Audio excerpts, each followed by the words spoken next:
Morí bajo el sol del desierto buscando el sueño americano, pero lo que descubrí del otro lado de la frontera cambió todo lo que creía sobre la vida y la muerte. Mi nombre es Heriberto Cifuentes. Tengo 34 años, o mejor dicho, los tenía cuando mi cuerpo dejó de respirar en aquel maldito desierto. Nací en Tegucigalpa, Honduras, en uno de esos barrios donde la esperanza se marchita antes que las flores en los patios de concreto. Crecí viendo cómo las pandillas se adueñaban de cada esquina, cómo los jóvenes desaparecían en la noche y amanecían convertidos en estadísticas que nadie recordaba. Mi padre trabajaba 12 horas diarias en una fábrica textil por un salario que apenas alcanzaba para la comida de 3 días. Mi madre vendía tortillas en el mercado, sus manos siempre agrietadas por el calor del comal y el frío del amanecer. Yo intenté estudiar. Terminé la secundaria con calificaciones decentes. Soñaba con ser ingeniero, con construir puentes y edificios que duraran más que la violencia que nos rodeaba. Pero en Honduras, los sueños tienen fecha de vencimiento. Y la mía llegó una tarde de marzo cuando 3 pandilleros me esperaron a la salida del trabajo. Trabajaba como asistente en una ferretería del centro. Ganaba apenas lo suficiente para ayudar en casa y ahorrar unos cuantos lempiras cada mes. Esa tarde los 3 me rodearon en una callejuela. El más alto, con cicatrices que le cruzaban el rostro como mapas de violencia, me puso una pistola en el estómago. Me dieron 2 opciones, unirme a ellos o pagar la extorsión, $500 cada mes, o mi familia pagaría el precio. Yo ganaba menos de 300. Les dije que era imposible, que no tenía ese dinero. El tipo sonrió mostrando dientes de oro, y me dijo que entonces empezara a conseguirlo, porque tenía una semana. Esa noche no pude dormir. Sabía que no era una amenaza vacía. Había visto demasiados funerales de gente que creyó que podía negociar con ellos. Al día siguiente, hablé con mi madre. Ella lloró, pero entendió. No había otra salida. Tenía que irme. Vendimos todo lo que teníamos de valor. El televisor viejo, las joyas de mi abuela que mi madre había guardado durante años, hasta la bicicleta con la que yo iba al trabajo. Reunimos $2,000. No era mucho, pero era suficiente para pagar a un coyote que me llevara al norte. Mi padre no quiso despedirse.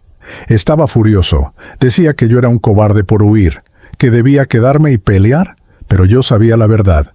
Quedarse era morir, y mi muerte no salvaría a nadie. Una madrugada de abril del 2025, abracé a mi madre por última vez en la terminal de autobuses. Sus lágrimas mojaron mi camisa. Me hizo prometer que llegaría vivo, que encontraría una forma de enviar dinero, que algún día nos volveríamos a ver. Le prometí todo eso, aunque en el fondo sabía que eran promesas construidas sobre arena movediza. El viaje a través de Centroamérica fue una pesadilla interminable. Autobuses destartalados, retenes donde teníamos que pagar sobornos, noches durmiendo en el suelo de iglesias que abrían sus puertas a los migrantes. En Guatemala, me robaron la mitad del dinero que llevaba. Un tipo que parecía amigable, que compartió su comida conmigo en el autobús, me invitó a dormir en su casa. Desperté en un callejón, sin mochila, sin dinero, con un dolor punzante en la cabeza. Lloré de rabia y de miedo. Estuve a punto de devolverme, pero una mujer salvadoreña que viajaba con sus 2 hijos me dio algo de dinero y me dijo que siguiera adelante, que rendirse era morir de todas formas, pero más lento. Seguí. Crucé México escondido en camiones de carga, caminando por carreteras secundarias, durmiendo donde podía. Me uní a otros migrantes, rostros cansados que compartían la misma historia con diferentes nombres. Había un joven de El Salvador que huía de las maras, una familia venezolana que escapaba del hambre, un hombre mayor de Nicaragua que buscaba reencontrarse con sus hijos que no veía hacía 15 años. Llegamos a Ciudad Juárez a finales de mayo. Allí encontramos al coyote que nos cruzaría. Se hacía llamar el Tlacuache, un tipo flaco con ojos de animal acorralado y una sonrisa que no inspiraba confianza. Nos cobró $500 más a cada uno, dinero que yo no tenía. Tuve que llamar a mi madre, pedirle que vendiera lo último que nos quedaba. Ella vendió su máquina de coser, la que había sido de mi abuela, con la que había cosido mi ropa durante toda mi infancia. Cuando me dijo que lo había hecho, algo se rompió dentro de mí. Ya no había vuelta atrás. El tlacuache nos explicó la situación. Las políticas de migración habían cambiado drásticamente. El presidente Trump, en su segundo mandato, había cerrado la frontera con una dureza que nadie había visto antes. Muros más altos, más guardias, tecnología de vigilancia por todas partes y, sobre todo, una orden ejecutiva que eliminaba casi todas las posibilidades de asilo. Cruzar ya no era difícil, era casi imposible. Pero el tlacuache conocía un camino, dijo, a través del desierto de Sonora, por una ruta que pocos patrulleros vigilaban porque era demasiado peligrosa. 3 días de caminata bajo el sol, sin refugio, con el agua y la comida que pudiéramos cargar. Algunos dudaron. Una mujer con su hija de 6 años decidió no arriesgarse y se devolvió. Yo no tenía opción. Ya había quemado todos los puentes. Seguí adelante. Salimos una noche de luna nueva. 9 personas más, el tlacuache. Cruzamos el río Bravo en una balsa inflable que parecía a punto de reventar en cualquier momento. Del otro lado nos esperaba el desierto. Las primeras horas fueron tolerables. Caminábamos en silencio, siguiendo al tlacuache, quien parecía conocer cada piedra del camino. Pero cuando salió el sol, el infierno comenzó. La temperatura subió más allá de los 40 grados. El aire quemaba los pulmones. La arena reflejaba el calor como un espejo ardiente. Bebíamos agua con moderación, como nos había ordenado el tlacuache, pero cada sorbo sabía a insuficiente, a desesperación líquida. El primer día, una mujer de Guatemala colapsó. El tlacuache la dejó atrás. Dijo que no podíamos detenernos, que ella encontraría su camino o no, pero que nosotros teníamos que seguir. Yo quise quedarme, ayudarla, pero los otros me arrastraron. Aún escucho sus gritos pidiendo agua, persiguiéndome en la memoria. El segundo día perdimos a 2 personas más. Un hombre mayor que simplemente se sentó en una roca y dijo que ya no podía más. Y un joven que se alejó diciendo que veía agua a lo lejos, corrió hacia un espejismo y nunca regresó. Quedábamos 6, incluyendo a el tlacuache, quien ahora también mostraba signos de desesperación. Nuestras provisiones de agua se habían acabado más rápido de lo planeado. El tlacuache admitió que nos habíamos desviado del camino, que un nuevo muro había bloqueado la ruta que él conocía. Teníamos 2 opciones, retroceder o buscar otro paso. Retroceder significaba 3 días más de desierto sin agua. Seguir adelante era una apuesta. Votamos, seguimos adelante. Fue la última decisión que tomé como ser vivo.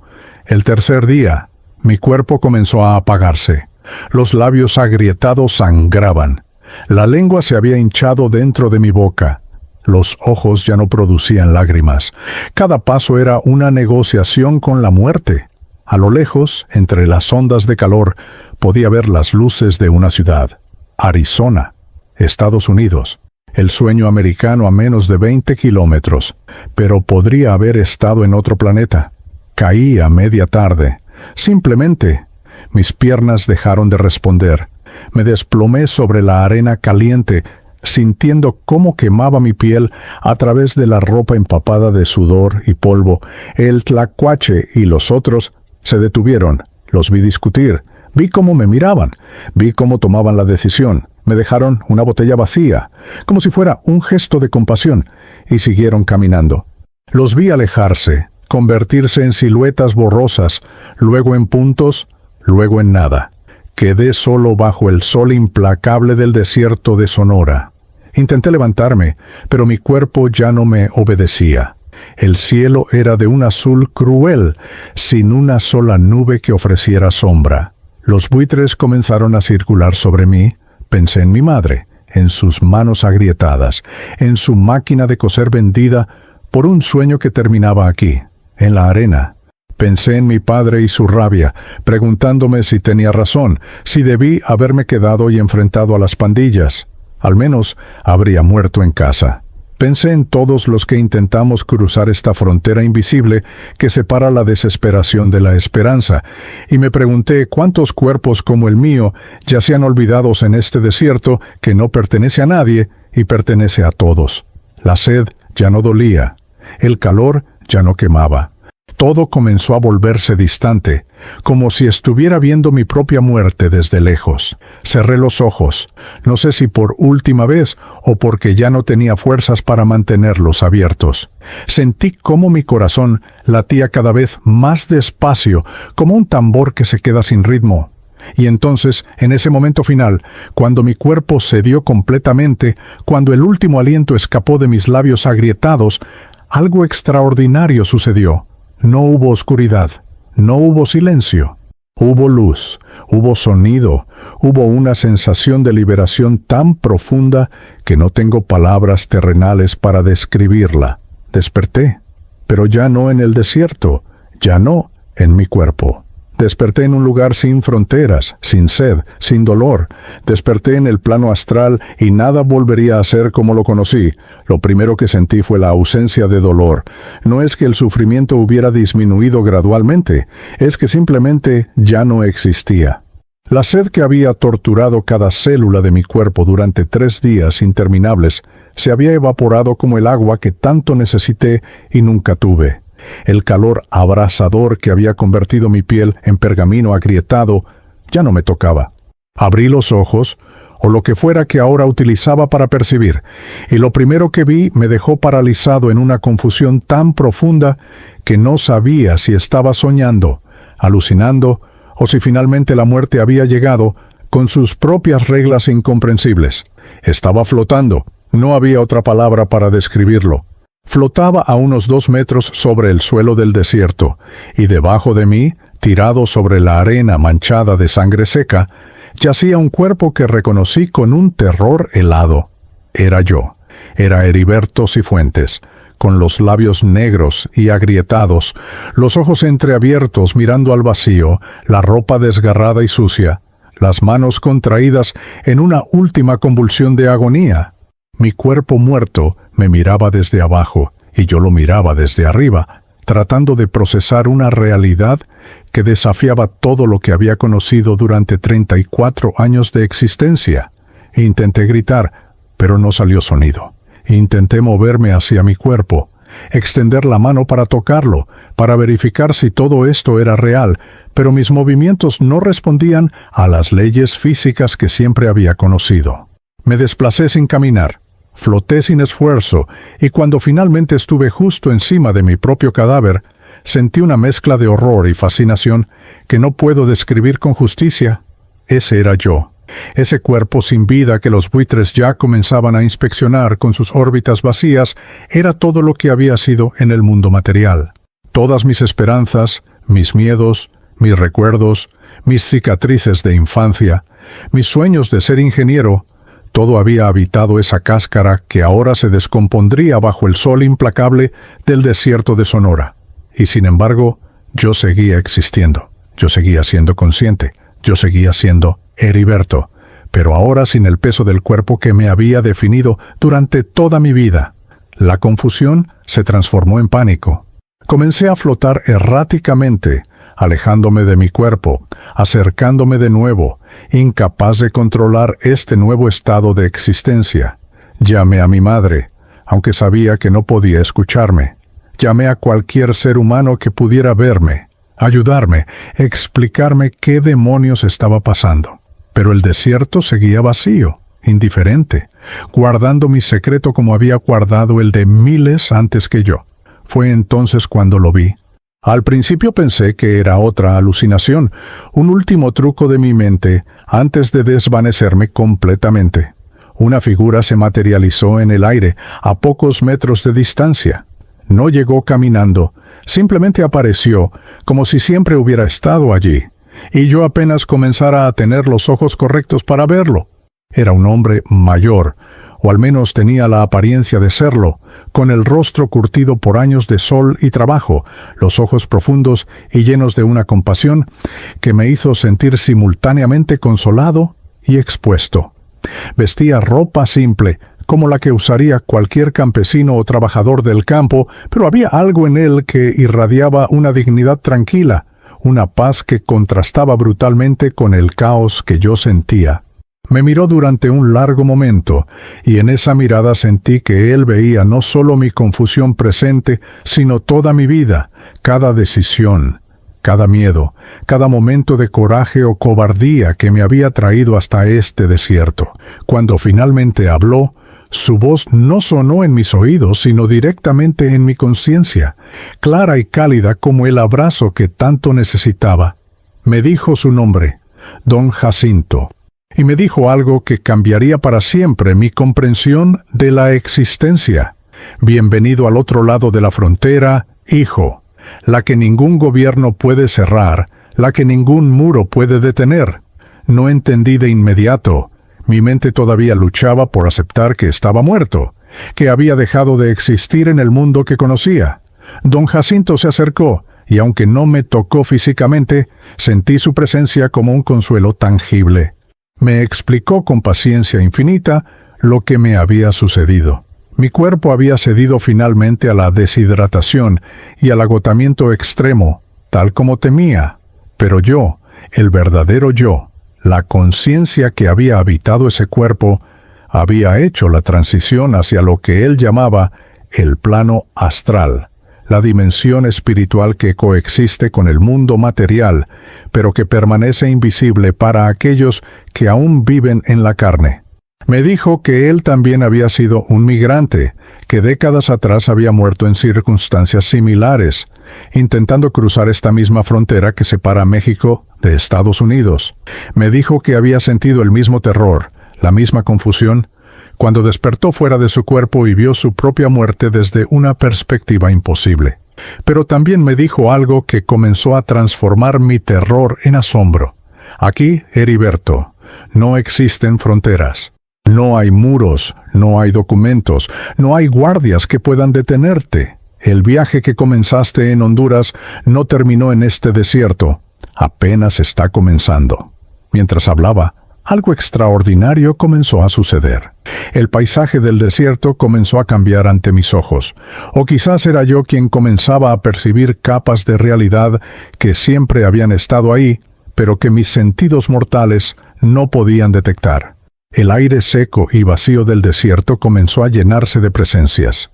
Cientos, miles de formas etéreas flotaban, se movían, existían en este mismo espacio que había parecido tan desolado. Eran espíritus, almas como yo, que habitaban esta dimensión invisible. Algunos parecían conscientes y orientados, moviéndose con propósito. Otros flotaban perdidos, confundidos, quizás recién llegados como yo, o tal vez atrapados en su propia confusión durante mucho tiempo. Don Jacinto me explicó que el plano astral no era un lugar en el sentido tradicional, sino una frecuencia de existencia, una vibración diferente de la realidad. El mundo material y el mundo espiritual ocupaban el mismo espacio, pero en diferentes dimensiones de conciencia. Y ahora yo había cambiado de frecuencia. Había sintonizado una estación diferente en el radio infinito de la existencia. Me llevó más alto, y mientras ascendíamos sin esfuerzo, dejando atrás mi cuerpo en el desierto, la perspectiva se expandió de formas que no puedo describir adecuadamente con lenguaje humano. Vi la frontera desde arriba, esa línea imaginaria que divide a México de Estados Unidos, y me reí con una mezcla de amargura y liberación. Desde aquí arriba, desde esta dimensión, no había línea, no había separación. El desierto fluía continuo, indiferente a las demarcaciones humanas. Vi los muros que habían construido, esas barreras masivas de metal y concreto, y parecían tan insignificantes, tan temporales, tan ridículamente impotentes contra la vastedad del espíritu. Don Jacinto me señaló algo más. A lo largo de toda la frontera, como luciérnagas en la noche, había miles de presencias espirituales. Eran los que no lo habían logrado, los que como yo habían muerto en el intento de cruzar, pero no parecían atrapados o sufriendo. Muchos de ellos se movían con propósito, flotando cerca de grupos de migrantes vivos que en ese momento intentaban cruzar el desierto. Protectores espirituales, me dijo don Jacinto, almas que han elegido quedarse cerca de la frontera para guiar, proteger e inspirar a aquellos que aún viven y luchan por cruzar. La revelación me golpeó con una fuerza que casi me desintegra. Todo este tiempo, durante mi terrible travesía, durante las noches de terror y los días de agonía, nunca había estado realmente solo. Había presencias invisibles acompañándome, tratando de guiarme, susurrando intuiciones que a veces escuchaba y otras ignoraba. Don Jacinto confirmó mis pensamientos. Me dijo que la noche que casi fui robado en Guatemala, una intuición me hizo despertar justo a tiempo para ver al ladrón. Esa intuición había sido un susurro espiritual. El día que decidí no subirme a un camión de carga que parecía seguro, ese camión había sido interceptado por autoridades y todos los migrantes dentro habían sido deportados. Esa decisión inexplicable había sido guiada. Cada paso de mi jornada había estado acompañado por estos guías invisibles, estas almas que comprendían mi lucha porque la habían vivido, y ahora yo era uno de ellos. Ahora yo estaba del otro lado del velo, mirando hacia el mundo material con una perspectiva completamente transformada. Don Jacinto me dijo que mi verdadera jornada recién comenzaba, que había mucho que aprender sobre esta nueva existencia, sobre las leyes que gobiernan el plano astral, sobre mi propósito en esta dimensión. Me mostró cómo moverme sin la limitación del cuerpo físico. Con solo pensarlo, podía trasladarme a cualquier lugar.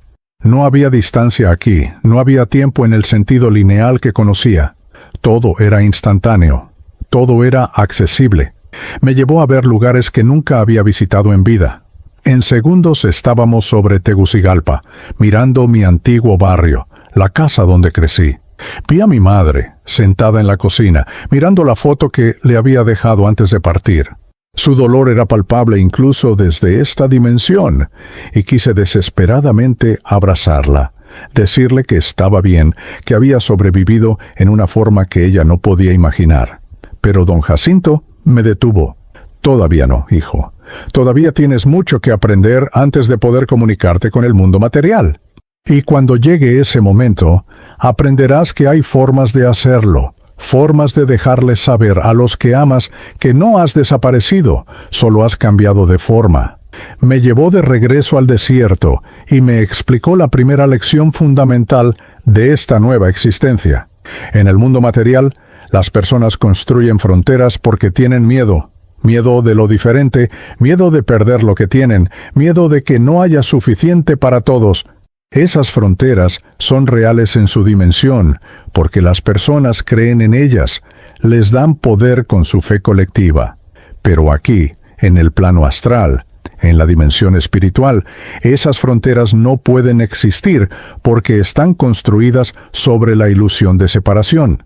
Y la única verdad espiritual es que todos estamos conectados, todos somos parte de la misma conciencia infinita. Me senté, o más bien floté, en una posición que simulaba estar sentado, procesando todo lo que don Jacinto me había revelado. Mi muerte en el desierto, que había parecido el final más cruel e injusto, comenzaba a revelarse como una transición, un portal hacia una comprensión más profunda de la existencia. La frontera que había intentado cruzar, que había matado mi cuerpo, había sido, en realidad, el catalizador para cruzar una frontera mucho más significativa. La frontera entre la conciencia limitada y la conciencia expandida, entre el miedo y el amor, entre la ilusión de separación y la realidad de la unidad. Don Jacinto sonrió, percibiendo mi comprensión emergente. Ahora entiendes por qué estoy aquí, por qué elegí quedarme en esta región después de mi propia muerte, porque cada alma que cruza hacia este lado, cada migrante que pierde su vida buscando una mejor, necesita escuchar estas palabras. Tu viaje no fue en vano, tu muerte no fue el final, y la frontera que realmente importaba era la que acabas de cruzar. Me dijo que pronto conocería a otros, a muchos otros que compartían esta misión. Almas de todas las épocas, de todas las naciones, que habían elegido quedarse cerca de las fronteras terrestres para ayudar a los que aún luchan en el mundo material. Me dijo que yo tendría que decidir cuál sería mi papel en este plano espiritual, qué tipo de guía espiritual quería ser. Pero antes de eso, había algo más que necesitaba ver, algo que transformaría completamente mi comprensión de por qué había vivido la vida que viví, por qué había sufrido lo que sufrí y por qué mi muerte en el desierto de Sonora era exactamente lo que mi alma necesitaba para su evolución espiritual. Don Jacinto extendió su mano hacia mí, un gesto que en esta dimensión espiritual significaba mucho más que un simple contacto físico.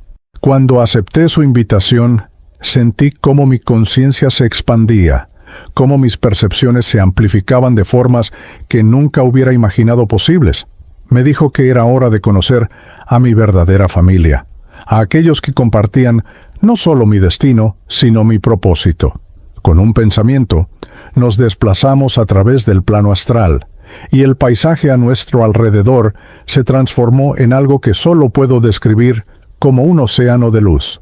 No era un lugar físico, sino más bien un estado de conciencia colectiva, un punto de encuentro donde las almas convergían. Y allí, flotando en esta dimensión de luz y conciencia, vi algo que me hizo comprender la verdadera magnitud de la tragedia migratoria, pero también la belleza trascendente que emerge del sufrimiento compartido. Cientos, quizás miles de espíritus se reunían en este espacio, y cada uno de ellos irradiaba una historia de dolor transformado en propósito, de muerte convertida en misión. La primera alma que se acercó a mí era una mujer joven. No tendría más de 25 años cuando hizo su transición. Su presencia irradiaba una dulzura maternal que me recordó a mi propia madre. Se presentó como Dominga, originaria de San Marcos, Guatemala. Su historia me partió el corazón de formas que no sabía que aún era posible sentir en este estado espiritual. Me contó cómo había huido de su pueblo después de que su esposo fuera asesinado por no pagar extorsión a las pandillas. Había tomado a su hijo de 3 años, un niño llamado Carlitos, y había emprendido la jornada hacia el norte con los pocos quetzales que había logrado juntar vendiendo las pertenencias de su casa. Viajaron durante semanas, escondiéndose en camiones, pidiendo limosna para comer, durmiendo en albergues cuando tenían suerte y en las calles cuando no la tenían. Llegaron al río Bravo una noche de julio, cuando el río estaba crecido por las lluvias. El coyote que los guiaba les dijo que era seguro cruzar, que él conocía los puntos donde el agua no era profunda. Dominga dudó, mirando las aguas oscuras que se arremolinaban con una fuerza que parecía querer tragarse el mundo. Pero el coyote insistió. No había tiempo que perder. La patrulla fronteriza podía llegar en cualquier momento. Dominga entró al agua con Carlitos aferrado a su espalda, sus pequeños brazos rodeando su cuello, con una confianza absoluta en que su madre lo protegería, como siempre lo había hecho. El agua estaba más fría de lo que esperaba y la corriente era engañosamente fuerte. A mitad del río, sintió cómo sus pies perdían contacto con el fondo. El pánico la invadió, pero no podía gritar, no podía darse el lujo de atraer atención.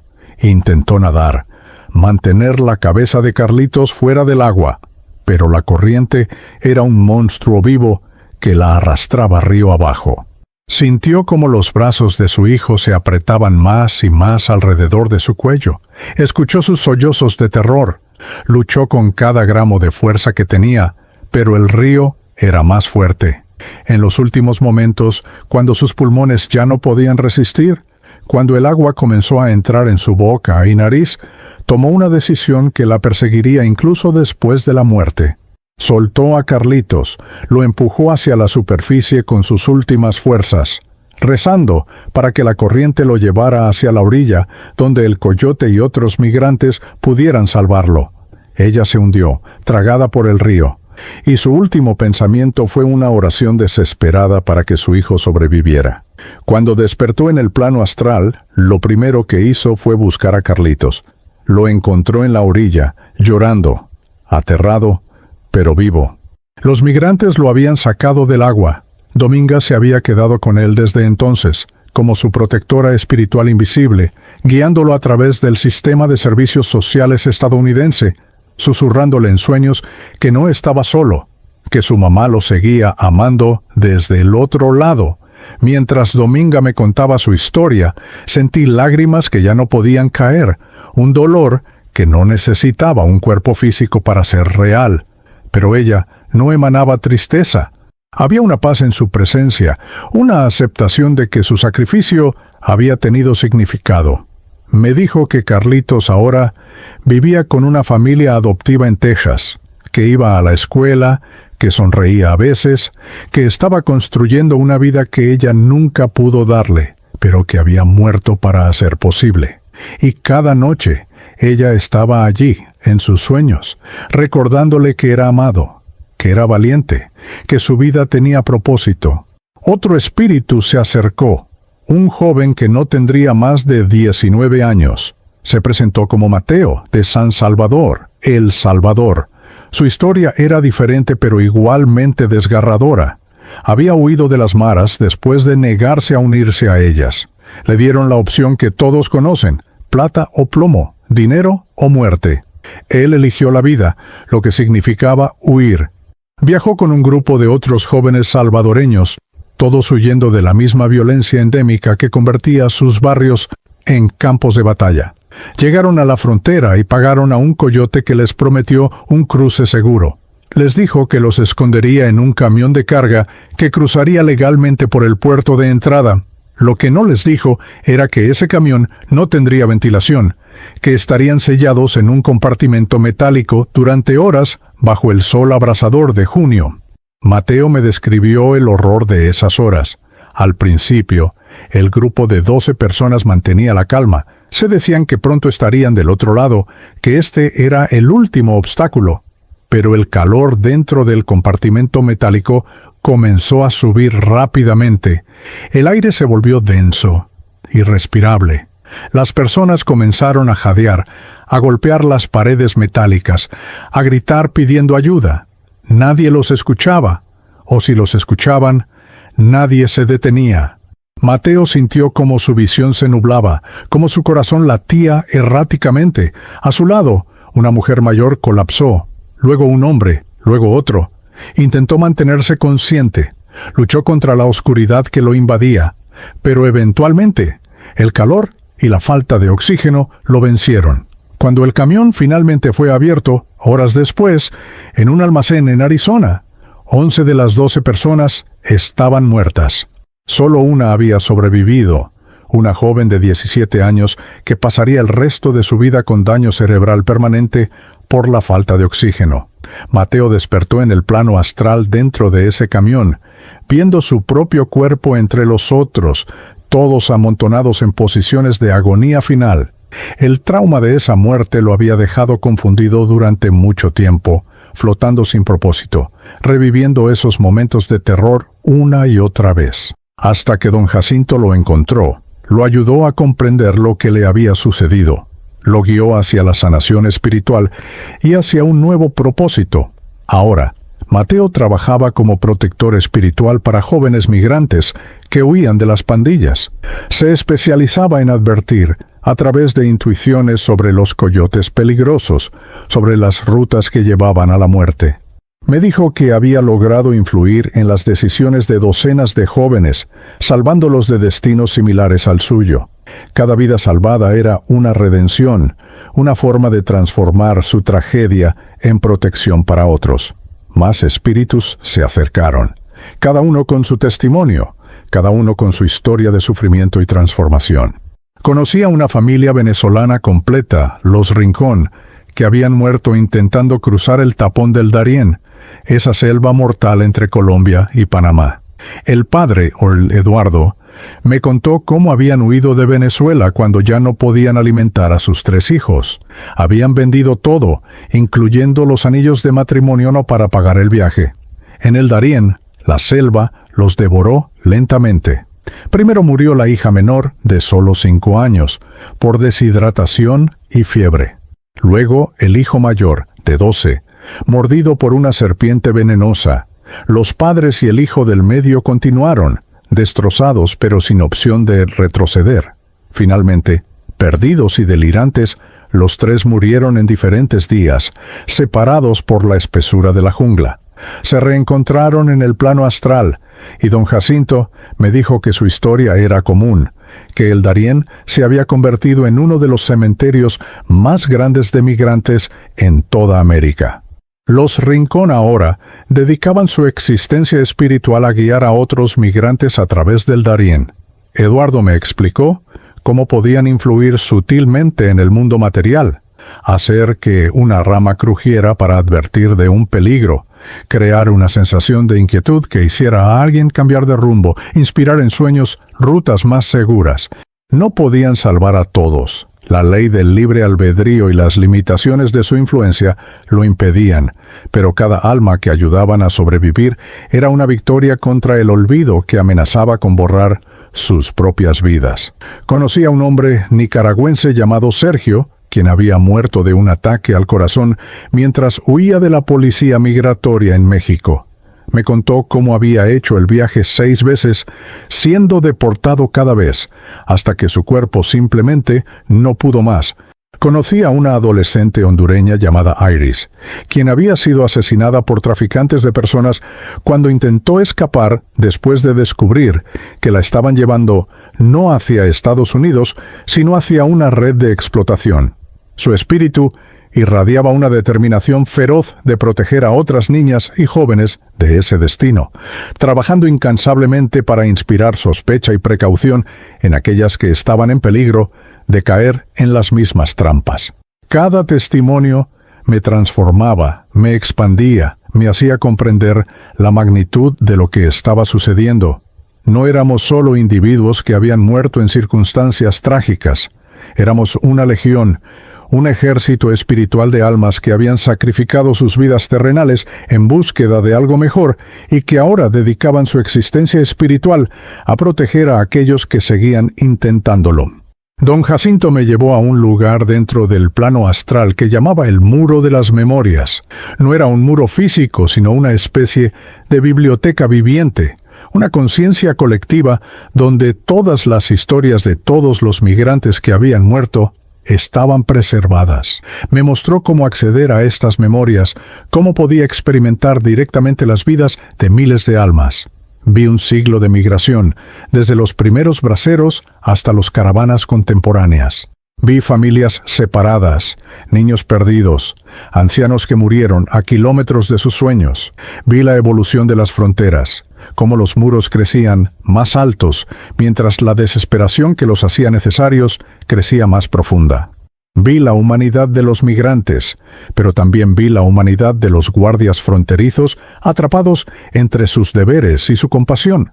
Vi la complejidad moral de los políticos que construían estas políticas.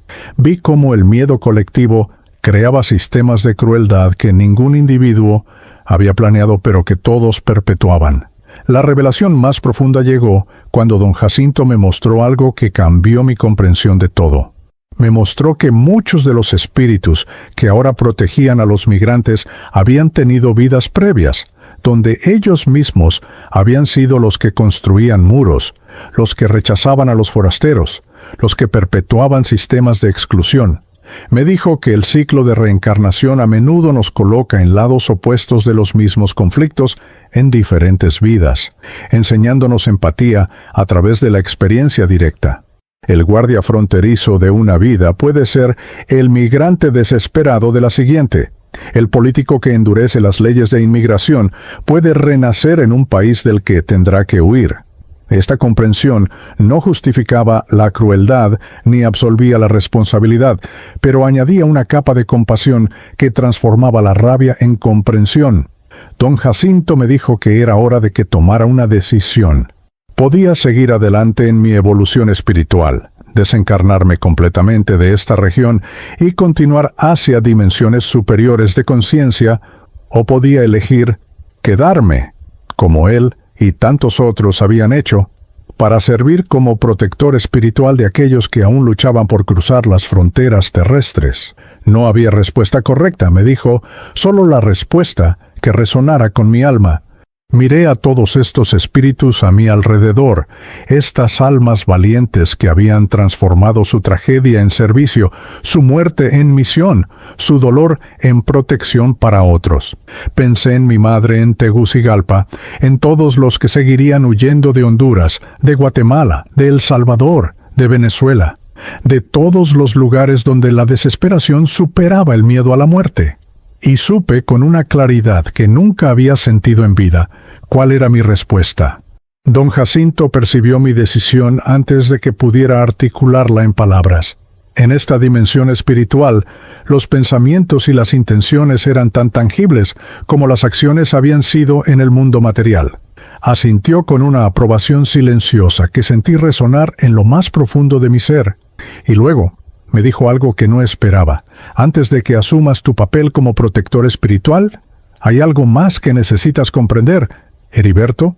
Algo sobre tu verdadera naturaleza, sobre quiénes son realmente las almas que has conocido en esta jornada y sobre por qué tu vida transcurrió exactamente como lo hizo. Su tono había cambiado. Ahora había una solemnidad profunda en sus palabras, como si estuviera a punto de revelar secretos que alterarían fundamentalmente mi comprensión de la existencia. Me llevó a un lugar diferente dentro del plano astral, una región que él llamaba el Salón de los Vínculos Eternos. A medida que nos desplazábamos, sentí cómo la conciencia colectiva de los migrantes se desvanecía gradualmente, reemplazada por algo más íntimo, más personal. El paisaje espiritual a nuestro alrededor se transformó en algo que solo puedo describir como un tapiz viviente de luz, donde cada hebra representaba una conexión entre almas, y estos hilos se entretejían a través del tiempo y el espacio en patrones de una complejidad hermosa e incomprensible. Don Jacinto comenzó a señalar hilos específicos, y a medida que enfocaba mi atención en ellos, podía ver memorias que no eran mías, vidas que no había vivido, pero que de alguna manera reconocía con una familiaridad desconcertante. Me mostró un hilo brillante que me conectaba directamente con Dominga, la mujer guatemalteca que había muerto en el río Bravo salvando a su hijo. «Observa», me dijo don Jacinto, y de repente me encontré experimentando una visión, una memoria de una vida que había vivido hace más de un siglo. Yo era una mujer en esa existencia, una maestra rural en un pueblo pequeño de Honduras. Dominga, en esa vida, había sido mi hermana menor, a quien yo había criado después de que nuestros padres murieran de fiebre amarilla. La había protegido, le había enseñado a leer, le había dado todo el amor que pude.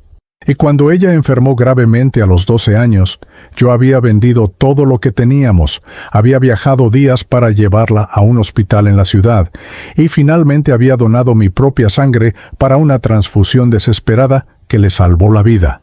Morí poco después de esa transfusión.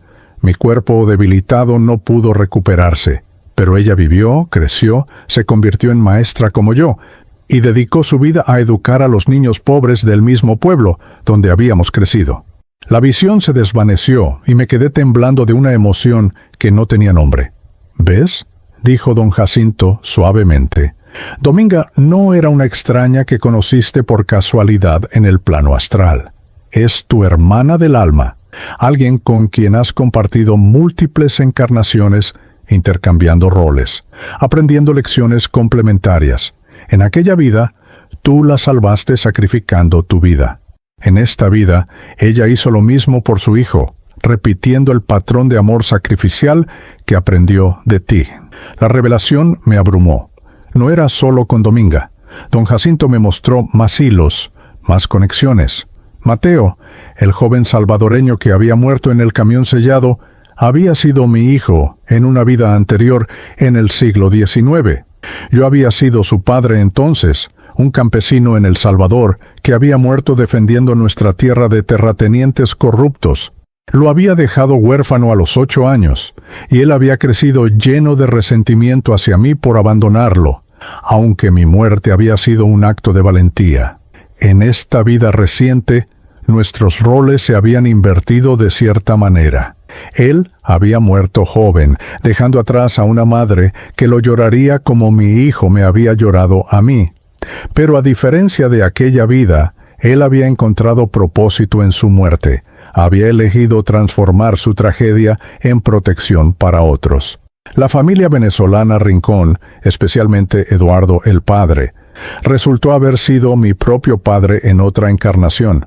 Habíamos sido una familia de pescadores en la costa del Pacífico de Nicaragua en el siglo XVIII. Él había muerto en una tormenta, mientras yo era apenas un niño, dejándome con la responsabilidad de cuidar a mi madre y hermanos menores. En esta vida reciente, él había experimentado el dolor de perder a sus propios hijos, sintiendo desde el otro lado lo que yo había sentido cuando lo perdí a él. Estos vínculos no eran coincidencias, me explicó don Jacinto. Éramos lo que en términos espirituales se llama una familia del alma, un grupo de espíritus que reencarnan juntos vida tras vida, asumiendo diferentes relaciones, pero siempre conectados por un propósito evolutivo compartido.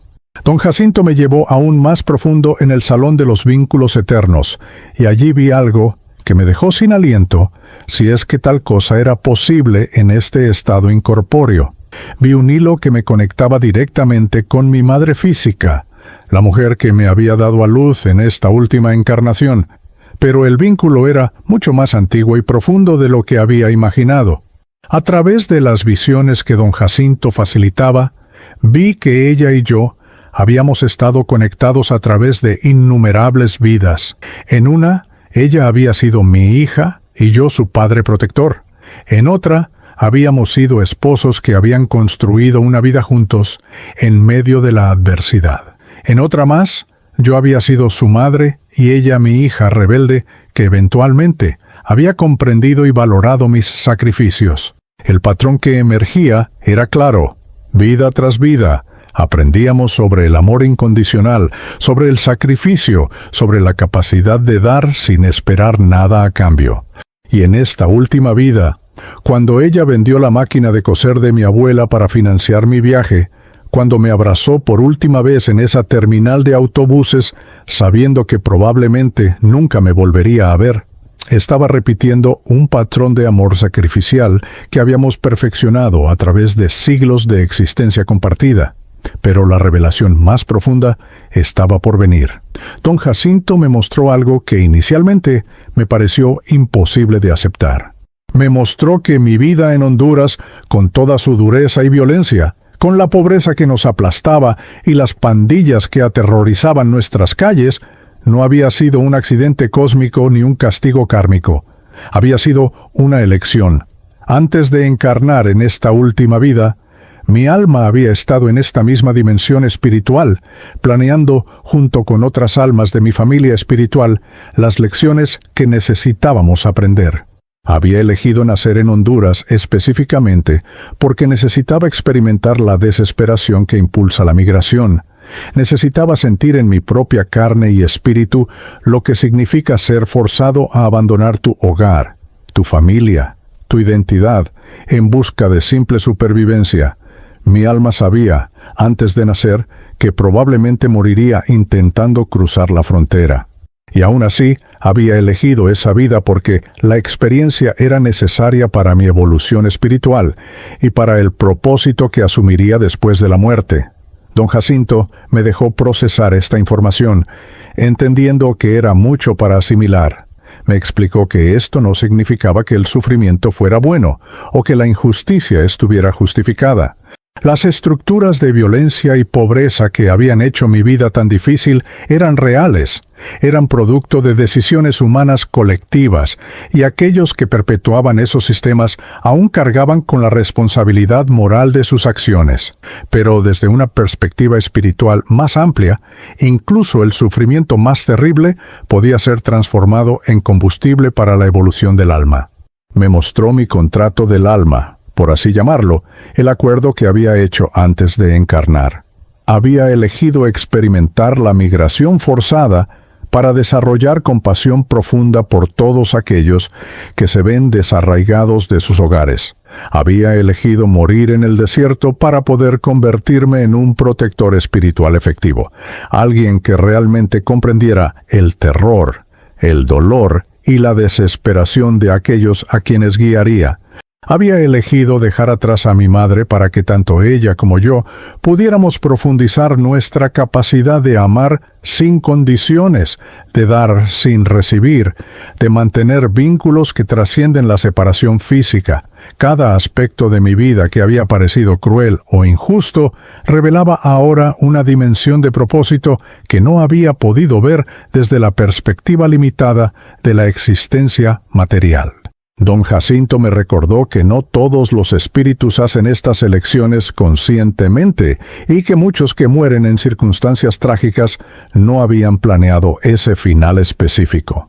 El libre albedrío humano y la complejidad de la existencia material significaban que siempre había elementos de caos, de accidente, de crueldad innecesaria. Pero para aquellos que eventualmente se convertirían en guías espirituales y protectores, a menudo había un elemento de planificación previa, un sacrificio consciente hecho por el alma antes de encarnar. Me mostró también que otros miembros de mi familia del alma estaban encarnados en este momento en diferentes partes del mundo, viviendo sus propias vidas difíciles, aprendiendo sus propias lecciones. Algunos estaban del otro lado de las fronteras que yo había intentado cruzar, viviendo vidas de relativa comodidad, pero luchando con sus propias batallas internas de significado y propósito. Otros estaban en situaciones similares a la mía, huyendo de violencia o pobreza, y eventualmente muchos de ellos también harían la transición hacia el plano astral, y se unirían a nuestra misión de protección espiritual. La comprensión que emergió de todas estas revelaciones fue tan profunda que transformó completamente mi perspectiva sobre todo lo que había experimentado. Mi muerte en el desierto de Sonora no había sido un fracaso, sino una graduación.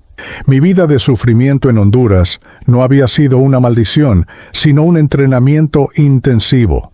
Las pérdidas que había experimentado, las despedidas que había tenido que hacer, los sueños que había tenido que abandonar, todo había sido parte de un currículo espiritual diseñado para pulir mi alma, expandir mi compasión y prepararme para el trabajo que ahora realizaría desde esta dimensión. Don Jacinto finalmente me reveló algo más, algo que explicaba por qué él había sido asignado como mi guía espiritual. Él también era parte de mi familia del alma, aunque nuestro vínculo era más antiguo y complejo. En una vida muy lejana, en una civilización que ya ni siquiera existía en los registros históricos humanos, él había sido mi maestro espiritual, enseñándome las primeras lecciones sobre la naturaleza del alma y la ilusión de la separación. A través de múltiples encarnaciones posteriores, habíamos mantenido este vínculo maestro-estudiante, aunque en algunas vidas los roles se habían invertido. En esta era, él había completado su ciclo de reencarnaciones décadas antes que yo y había estado esperándome en el plano astral, sabiendo que eventualmente yo haría la transición y necesitaría su guía para comprender mi verdadera naturaleza y propósito. «Ahora entiendes», me dijo don Jacinto, «que nunca estuviste realmente solo.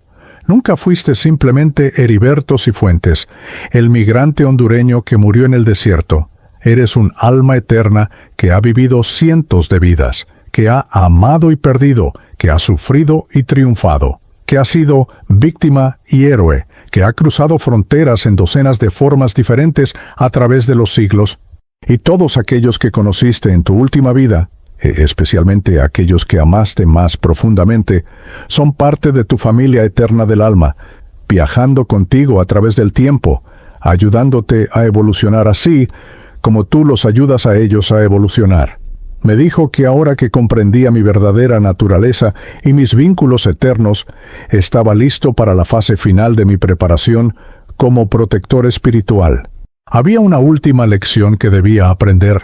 una última transformación que debía experimentar antes de poder asumir plenamente mi papel de guía para aquellos que aún luchaban por cruzar las fronteras terrestres. Esta lección final involucraría regresar al mundo material de una forma que nunca había imaginado posible y llevar un mensaje que podría cambiar vidas, salvar almas y ofrecer esperanza a aquellos que más desesperadamente la necesitaban. Don Jacinto me guió hacia una región del plano astral que aún no había explorado, un espacio que parecía vibrar con una energía diferente, más densa, más conectada con el mundo material que cualquier otro lugar que hubiera visitado en mi nueva existencia. Me explicó que este era el punto de intersección entre las dimensiones, donde los espíritus que habían elegido convertirse en protectores espirituales recibían su entrenamiento final antes de asumir sus misiones. Aquí, docenas de almas trabajaban en lo que don Jacinto llamaba el arte de la influencia sutil, la capacidad de tocar el mundo material sin violentar las leyes del libre albedrío que gobernaban la existencia humana. Vi a Dominga practicando cómo proyectar sentimientos de consuelo hacia su hijo Carlitos mientras dormía, insertando suavemente imágenes de seguridad y amor en sus sueños. Vi a Mateo aprendiendo a amplificar las intuiciones de jóvenes migrantes cuando estaban a punto de tomar decisiones peligrosas.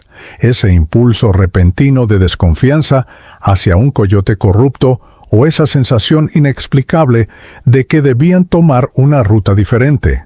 Vi a Eduardo Rincón y a otros espíritus más experimentados enseñando a los recién llegados cómo leer las energías del mundo material, cómo identificar a aquellos que estaban en mayor peligro y necesitaban más protección, cómo trabajar en equipo con otros protectores para crear redes de seguridad espiritual a lo largo de las rutas migratorias más mortales. Don Jacinto me llevó ante un grupo de maestros espirituales, almas que habían estado trabajando como protectores durante décadas o incluso siglos, perfeccionando sus habilidades hasta niveles que yo apenas podía comprender.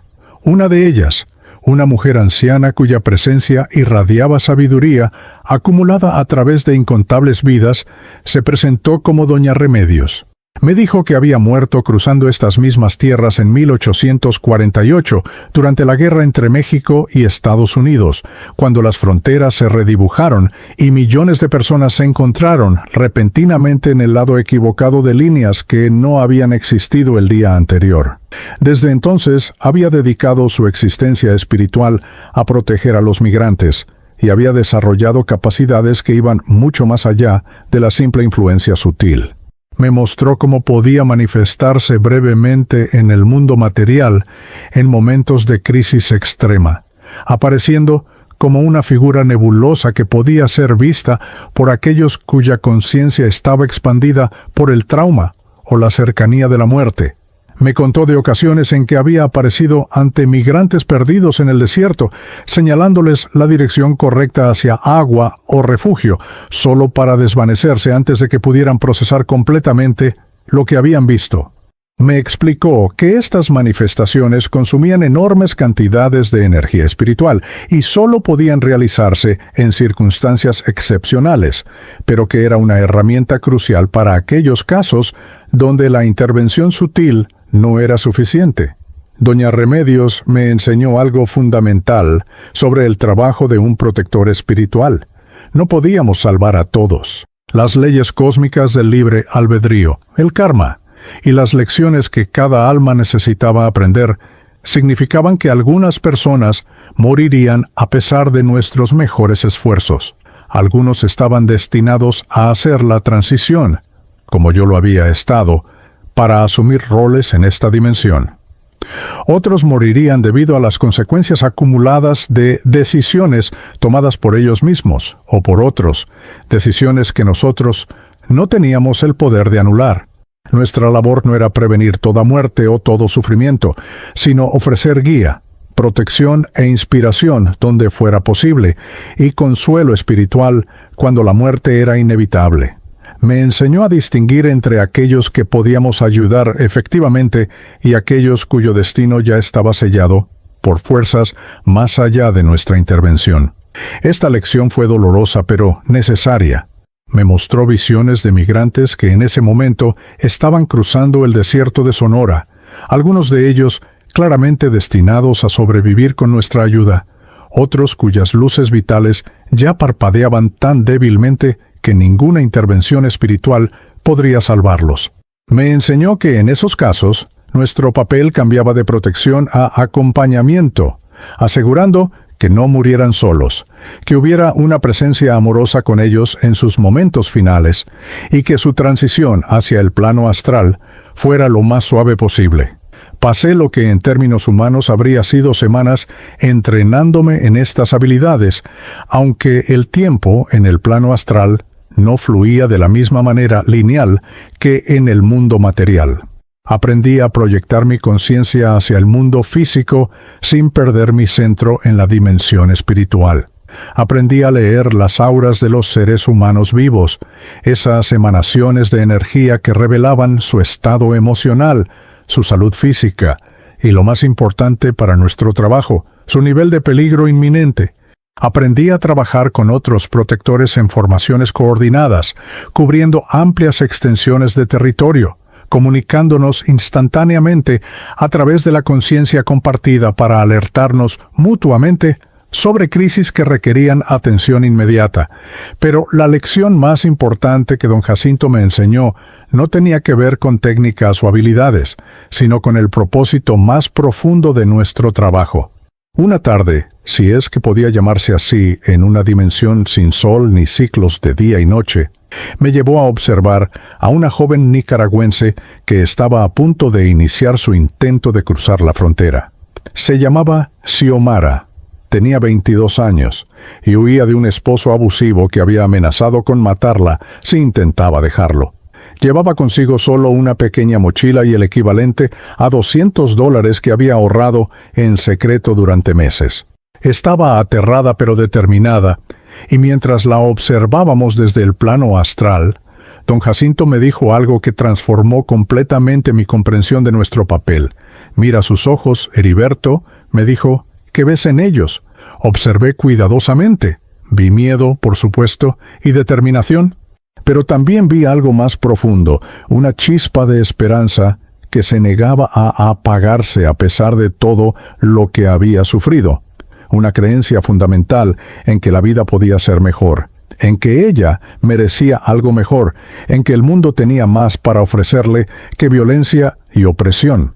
Esa chispa, continuó don Jacinto, es lo más sagrado que existe en el universo. Es la negativa del espíritu humano a rendirse ante la oscuridad. Es la expresión de la conciencia superior luchando por manifestarse en el mundo material. Y nuestro trabajo, en su esencia más pura, no es solo proteger sus cuerpos físicos, aunque hacemos eso cuando podemos. Nuestro trabajo es proteger esa chispa, mantenerla viva, nutrirla, asegurarnos de que incluso si el cuerpo perece, el espíritu recuerde que la esperanza era justificada, que la lucha valió la pena, que el amor y la libertad son reales, incluso si no pudo experimentarlos completamente en esa encarnación particular. Me asignó a Xiomara como mi primer protegido, trabajando bajo su supervisión. Durante los siguientes días, la seguí a través de su jornada. Estuve con ella cuando cruzó de Nicaragua a Honduras, cuando un grupo de hombres la acosó en un autobús y una intuición repentina la hizo bajarse en la siguiente parada, evitando lo que habría sido una violación casi segura. Esa intuición había sido mía, mi primer éxito como protector espiritual. Estuve con ella en Guatemala cuando se quedó sin dinero y lloró en un parque creyendo que su jornada había terminado antes de comenzar realmente. La guié en sueños hacia una iglesia donde un sacerdote tenía un programa de ayuda para migrantes, y ella despertó con la certeza inexplicable de que debía caminar hacia el norte, hacia un edificio con una cruz que podía ver en su mente. Encontró la iglesia, encontró la ayuda, continuó su viaje. Estuve con ella en el desierto, cuando el coyote que la guiaba demostró ser incompetente y el grupo se perdió. Trabajé con otros protectores para guiarlos hacia un camino de agua abandonado que contenía suficiente líquido estancado para mantenerlos vivos. El agua sabía horrible y probablemente les causaría problemas estomacales, pero era mejor que la muerte por deshidratación. Xiomara sobrevivió. Cruzó la frontera, llegó a un centro de detención, solicitó asilo basándose en violencia doméstica y eventualmente fue liberada con un monitor de tobillo mientras esperaba su audiencia de inmigración. La última vez que la vi desde el plano astral, estaba viviendo en un pequeño apartamento en Los Ángeles, compartido con otras 3 mujeres migrantes. Trabajaba limpiando casas, ganaba apenas suficiente para sobrevivir. Vivía con el miedo constante de ser deportada. Pero en sus ojos, esa chispa que don Jacinto me había enseñado a reconocer brillaba más fuerte que nunca. Estaba viva, estaba libre, estaba construyendo algo nuevo y yo había sido parte de eso. La sensación de realización que experimenté fue más profunda que cualquier logro de mi vida anterior. Este era mi propósito. Esto era para lo que mi alma había estado evolucionando a través de todas esas encarnaciones que don Jacinto me había mostrado. Pero mi entrenamiento aún no estaba completo. Don Jacinto me dijo que había una última tarea que debía cumplir antes de poder asumir plenamente mi rol como protector espiritual. Debía encontrar una forma de comunicar mi historia al mundo material, de dejar un testimonio que pudiera ser escuchado por aquellos que aún vivían. Me explicó que existen médiums, personas con la capacidad natural o desarrollada de percibir y comunicarse con el plano astral. Estos individuos podían servir como puentes entre las dimensiones, permitiendo que espíritus como yo compartieran sus mensajes con los vivos. La idea me intimidaba profundamente. ¿Qué podía decir yo que fuera lo suficientemente importante como para justificar este esfuerzo extraordinario? Don Jacinto sonrió ante mi inseguridad. ¿Tu historia no es solo tuya, Heriberto? Es la historia de millones. Y el mensaje que llevarás no es solo sobre tu experiencia personal, sino sobre la verdad fundamental que todos los migrantes necesitan escuchar, que no están solos, que hay fuerzas invisibles protegiéndolos, que su sufrimiento tiene significado, y que la frontera más importante no es la que divide países, sino la que separa el miedo del amor.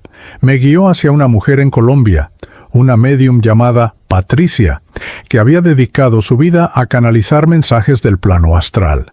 Don Jacinto había trabajado con ella anteriormente y confiaba en su integridad y habilidad. Durante varios días practiqué cómo proyectar mis pensamientos y memorias hacia su conciencia receptiva. Era un proceso delicado, como aprender a tocar un instrumento musical extremadamente sensible. Demasiada fuerza y la abrumaba con sensaciones incomprensibles. Muy poca fuerza y no podía percibirme en absoluto. Gradualmente encontré el equilibrio correcto. La primera vez que Patricia recibió claramente uno de mis pensamientos, un recuerdo de mi madre abrazándome en la terminal de autobuses, ella lloró. Me dijo, a través de la conexión que habíamos establecido, que podía sentir mi amor por mi madre, mi dolor por haberla dejado, mi gratitud por sus sacrificios. A partir de ese momento, supe que podíamos hacer esto. A lo largo de varias sesiones, le transmití mi historia completa. Mi vida en Honduras, la violencia que me había forzado a huir, el viaje aterrador a través de Centroamérica y México, los 3 días mortales en el desierto de Sonora, mi muerte bajo el sol implacable, y lo más importante, mi despertar en el plano astral y todo lo que había aprendido desde entonces. Patricia escribió todo meticulosamente, capturando no solo los hechos, sino las emociones, las revelaciones espirituales, la transformación de mi comprensión sobre la vida, la muerte y el propósito. Cuando terminamos, me sentí exhausto de una manera que no había experimentado desde mi muerte física. La canalización había consumido enormes cantidades de mi energía espiritual, pero también me sentí completo, como si un ciclo importante hubiera cerrado. Don Jacinto me dijo que Patricia publicaría mi testimonio, que llegaría a personas en toda América Latina, especialmente a aquellos que estaban considerando emprender su propia jornada migratoria o a aquellos que ya estaban en el camino. Algunos lo leerían con escepticismo, otros con fe. Pero para aquellos que realmente lo necesitaran, el mensaje resonaría en lo más profundo de sus almas. Y este era el mensaje que yo quería que escucharan, las palabras finales que Patricia canalizó de mi espíritu. A todos los que cruzan fronteras buscando una vida mejor, a todos los que han dejado atrás todo lo que aman por la promesa de algo mejor, a todos los que caminan por desiertos, se esconden en camiones, cruzan ríos en la oscuridad. Quiero que sepan esto, no están solos, nunca han estado solos. Hay legiones de nosotros aquí, en el plano astral, almas que hicimos el mismo viaje, que sufrimos los mismos miedos, que algunos no sobrevivimos pero todos comprendimos. Los acompañamos en cada paso, susurramos advertencias cuando el peligro está cerca. Inspiramos decisiones que salvan vidas. Ofrecemos consuelo en los momentos de desesperación más profunda. Y para aquellos que, como yo, no completan el viaje físico, para aquellos cuya transición viene en el desierto, en el río, en la selva, en cualquier lugar lejos de casa, sepan que la muerte no es el final que temen. Es una transformación, un despertar a una realidad más amplia donde las fronteras no existen, donde el amor trasciende la distancia, donde el propósito de todo su sufrimiento finalmente se revela. Continué. La frontera más importante no es la que divide a México de Estados Unidos, o a Venezuela de Colombia, o cualquier otra línea dibujada en mapas por personas que nunca han sentido el hambre o el miedo que los impulsa a cruzarlas. La frontera verdadera es la que existe dentro de cada corazón humano, la que separa el miedo del amor, el egoísmo de la compasión, la indiferencia de la solidaridad. Esa frontera, hermanos míos, cada uno debe cruzarla en su propio corazón. Y cuando lo hagan, cuando elijan el amor sobre el miedo, la compasión sobre la indiferencia, estarán cruzando hacia una dimensión superior de conciencia, incluso mientras aún viven en cuerpos físicos. Su jornada migratoria, por más difícil y dolorosa que sea, es también una jornada espiritual. Cada obstáculo que superan fortalece su alma. Cada acto de bondad que reciben o que dan planta semillas de luz en el universo. Y si su cuerpo no sobrevive el viaje, su espíritu continúa, más fuerte y sabio por la experiencia, listo para asumir nuevas misiones en esta dimensión o en otras. Terminé con estas palabras. A mi madre en Tegucigalpa, sé que probablemente nunca leerás esto, pero quiero que sepas que estoy bien, mejor que bien. Estoy cumpliendo un propósito que va más allá de cualquier sueño que pude haber tenido en vida. Tu sacrificio, vender la máquina de coser de tu madre para darme una oportunidad, no fue en vano. Me dio exactamente lo que necesitaba, la experiencia del éxodo, la comprensión profunda del sufrimiento migrante y, eventualmente, la muerte que me permitió renacer como protector de otros. Te amo con un amor que ahora entiendo es eterno, que trasciende esta vida y todas las vidas que hemos compartido. Nos volveremos a encontrar, mamá. En esta dimensión, cuando tu tiempo llegue, o en otra vida futura, los lazos entre nosotros no pueden romperse por algo tan temporal como la muerte. A todos los que leen esto, sigan adelante con coraje. Protejan esa chispa de esperanza en sus corazones. Ayúdense unos a otros en el camino y sepan que del otro lado de cualquier frontera que crucen, del otro lado incluso de la frontera final, entre la vida y la muerte, hay amor esperándolos, hay propósito esperándolos, hay familia esperándolos. Yo soy Heriberto Cifuentes. Morí en el desierto de Sonora buscando el sueño americano, pero lo que encontré fue mucho más grande que cualquier sueño terrenal. Y ahora, como protector espiritual, camino junto a ustedes, siempre,